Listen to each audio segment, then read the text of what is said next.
సమ్మెను మరింత తీవ్రం చేయాలని డిసైడ్ అయ్యాయి మున్సిపల్ కార్మిక సంఘాలు. ఇవాళ ఇందిరా పార్క్ దగ్గర భారీ నిరసన సభకు ప్లాన్ చేశాయి. అయితే కార్మిక సంఘాల మధ్య విభేదాలు బయటపడ్డాయి. అధికార పార్టీకి అనుబంధంగా ఉన్న సంఘం సమ్మె విరమించగా మిగిలిన సంఘాలు కంటిన్యూ చేస్తున్నట్లు ప్రకటించాయి.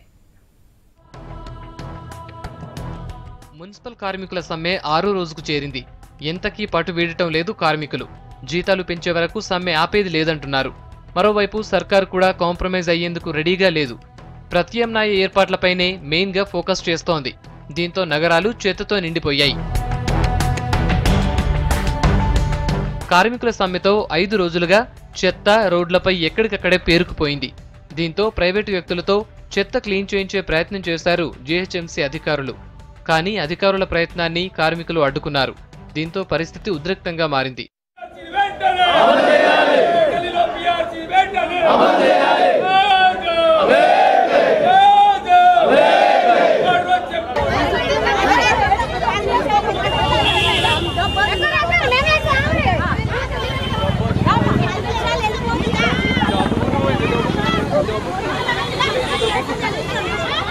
సమ్మెను తీవ్రతరం చేసే పనిలో పడ్డాయి కార్మిక సంఘాలు. ఇప్పటికే జిల్లా కేంద్రాల్లో రాస్తా రోకోలు, ధర్నాలతో హోరెత్తిస్తున్నారు కార్మికులు. ఇవాళ ఇందిరా పార్క్ దగ్గర భారీ నిరసన సభ నిర్వహించనుంది మున్సిపల్ జేఏసీ. రాష్ట్ర వ్యాప్తంగా కార్మికులు ఈ సభకు హాజరు కావాలని పిలుపునిచ్చింది.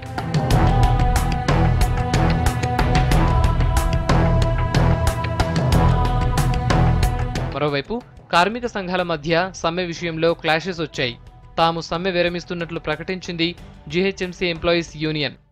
సోమేష్ కుమార్ కమిషనర్ గారు, అదేవిధంగా నాయని నరసింహారెడ్డి గారు రాసిచ్చినటువంటి పత్రం ఇది. చర్చలకు వాళ్ళు రాలేకపోయినరు. ఖచ్చితంగా 30 లోపుడే మీ సమస్యలను పరిష్కరించి శాలరీ మాత్రము ఒక మంచి మీరు సంతోషపడేటువంటి శాలరీ పెంచుతాము, లెక్కలు చేస్తున్నాము. ఖచ్చితంగా మమ్మల్ని నమ్మాలి. నేను ఒక హోంమంత్రిగా మీకు ఈ మాట చెబుతూ లిఖితపూర్వకంగా రాసిస్తున్నా. హైదరాబాద్ కమిషనర్గా ఉంటూ నేను కూడా దీని మీద సంతకం పెడుతున్నా అని వాళ్ళిద్దరని చెప్పడం జరిగింది. అయితే ప్రభుత్వ తీరుపై మిగతా కార్మిక సంఘాలు మండిపడుతున్నాయి. టీఆర్ఎస్ అనుబంధ కార్మిక సంఘానికి సమ్మెతో సంబంధం లేదన్నారు సిఐటియు నాయకులు.